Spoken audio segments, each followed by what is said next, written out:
Tamil matrimony ஆடி offer. இப்ப membership எடுங்க, ஆடில ஃப்ரீயா யூஸ் பண்ணுங்க. வந்தவாசி வட்ட கறிக்கோழி மற்றும் முட்டை வியாபாரிகள் சங்கம் சார்பா இன்னைக்கு ஒரு ஆலோசனை கூட்டம் நடத்தியிருக்கோம். இந்த ஆலோசனை கூட்டம் எதுக்குனாக்கா வருகின்ற 31ஆம் தேதி மூலம் கறிக்கோழி இறைச்சி கடைகள் தொடர் கடை அடைப்பு போராட்டம் நடத்த போறோம். இந்த கடை அடைப்பு போராட்டம் எதுக்குன்னு சொன்னாக்கா, பண்ணை நாங்க கொள்முதல் பண்றோம் இல்லையா, பண்ணை கோழிகள்ல அவங்க தொடர் தீவனம், அதாவது ரன்னிங் ஃபீடுன்னு சொல்லுவாங்க, தொடர்ந்து தீவனத்தை கொடுத்துட்டே இருக்குது. அரசு விதிமுறை என்னன்னு சொன்னா 15 மணி நேரத்துக்கு முன்னாடி தீவனத்தை நிறுத்திடணும். கோழி கொடுக்க போறாங்கன்னு சொன்னா வெளியில போக போகுதுனாக்கா கடைங்களுக்கு கொள்முதலாகி போகும்போது 15 மணி நேரத்துக்கு முன்னாடி தீவனத்தை நிறுத்திடணும். ஆனா இப்ப இருக்கிற இந்த பண்ணைங்க என்ன பண்ணுதுன்னா, கம்பெனிங்க என்ன பண்ணுதுன்னாக்கா தொடர் தீவனமா தான் கொடுப்போம். இது எப்படின்னாக்கா குறைஞ்சபட்சம் 25 நாளா இதே நடந்துட்டு இருக்கு. அவங்க கொடுக்குற கோழிக்கு கொடுக்குற தீவனம் எவ்வளவுன்னு சொன்னா 100 கிராம் அந்த தண்ணியோட சேர்த்து 300 கிராம்.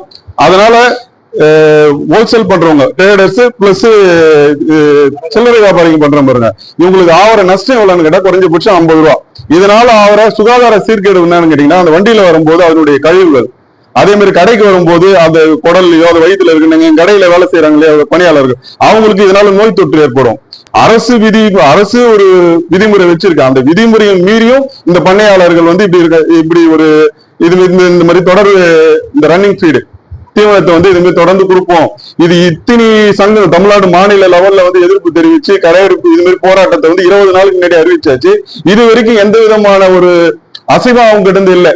எந்த விதமான இவ்வளவு சொல்லி இவ்வளவு சங்க கூட்டங்கள் எல்லா இடத்துலயும் நடக்குது.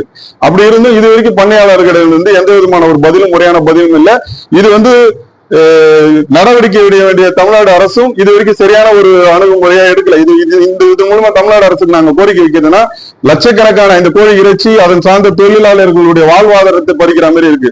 நஷ்டம், அதாவது சில்லறை வியாபாரிகள் மொத்த வியாபாரிகள் எல்லாருமே இந்த நஷ்டத்தை தான் இது வரைக்கும் அனுபவிச்சுட்டு வரோம். அவங்க அதிகமான லாபத்தை அவங்க அனுபவிச்சுட்டு வராங்க. இதுக்கு மாவட்ட கால்நடை பராமரிப்பு துறைன்னு இருக்கு, இவங்களும் நடவடிக்கை எடுக்கணும். இதன் மூலமா நாங்க மாவட்ட ஆட்சியருக்கும் சொல்றோம், அந்த துறை மூலமா வச்சு அரசு விதிச்சுள்ள இந்த விதிமுறைகளை கடைபிடிக்கணும். இதுக்கோசரம் இந்த ஆலோசனை கூட்டங்கள் வச்சிருக்கோம்.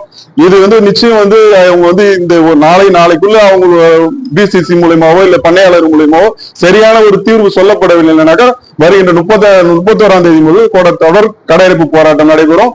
இருந்த தீவன கட்டுப்பாட எந்த விதமான அறிவிப்பும் இல்லாம 4/7 அவங்க தீவின்னு ஒரு மெசேஜோட முடிச்சிட்டாங்க. இதுக்காக அவங்க கிட்ட நாங்க 11/7 கும்பகோணத்துல தமிழ்நாடு வணிக சங்கம் அனைத்து சேர்ந்து நாங்க வியாபார சங்கத்துல மீட்டிங் போட்டோம். அவங்க கிட்ட எதிர்ப்பு தெரிவிச்சோம். புதுச்சேரியிலையும் எதிர்ப்பு தெரிவிச்சோம். இதுவரையும் அவங்க எந்த விதமான நடவடிக்கை எடுக்கல. அவங்க என்ன சொல்றாங்க, கவர்மெண்ட் எங்களுக்கு தீவிரத்தோட போட சொல்லி ஆர்டர் கொடுத்ததா ஒரு பொய்யான அறிவிப்பு கொடுத்தாங்க. நீங்க அந்த அறிவிப்பு காப்பியை கொடுன்னு கேட்டோம். இதுவரையும் எங்களுக்கு அந்த அறிவிப்பு காப்பியை தராம அவங்க செஞ்ச தவிர அரசு தான் எங்களை செய்ய சொல்லுதுங்கிற மாதிரி அரசு மேல பழிய போட்டாங்க. அதனால நாங்க அரசு கவனத்துக்கு கொண்டு போறதுக்காக தான் இந்த கால அறையிட்டு போராட்டம் நடத்துறோமே தவிர மக்களை பாதிக்கிறதுக்கும் ஹோட்டல் வியாபாரத்தை சங்கடப்படுறது எங்களுக்கு அவங்கள வியாபாரம் பண்ண முடியாம போறது எங்களுக்கு மிகப்பெரிய கஷ்டம் தான். அதுக்காக நான் அவங்களுக்கு மன்னிப்பு கூட கேட்கிறோம், பொதுமக்கிட்ட மன்னிப்பு கேட்கிறோம். ஆனா இந்த இடத்துக்கு தள்ளப்பட்டது அவங்க தான், அந்த கோழி மொத்த வியாபாரம் கம்பெனி தான் எங்களுக்கு இந்த இடத்துக்கு தள்ளப்பட்டாங்க. எங்களுக்கு வழியே இல்லை. 4ஆம் தேதினா கிட்டத்தட்ட 26 நாள் எங்க எத்தனையோ கட்டத்தில் நாங்க போராட்டம் அழைப்பு கொடுத்துட்டோம், மாவட்ட ஆட்சியர் மனு கொடுத்துட்டோம். எங்களுக்கு எந்த விதமான நியாயமும் கிடைக்காதனால நாங்க கடையெடுப்பு கொள்ளுக்கு நிர்பந்தமா தள்ளப்படும். அரசாங்கத்தால அரசாங்கம் பிசிசின்னு சொல்லிட்டு அவங்க கம்பெனில தனியா எடுக்கிறாங்க. இதுவரை அரசு கூப்பிடல. காரணம் என்னன்னா, இவங்க அரசு மேல பள்ளிய போட்டுட்டு இவங்க தப்பா உதாரணத்துக்குன்னா 12 லட்சம் கிலோ வர்த்தகம் பண்றாங்க. 6 லட்சம் கோழி குஞ்சு ஒரு நாள் தயார் பண்றாங்க.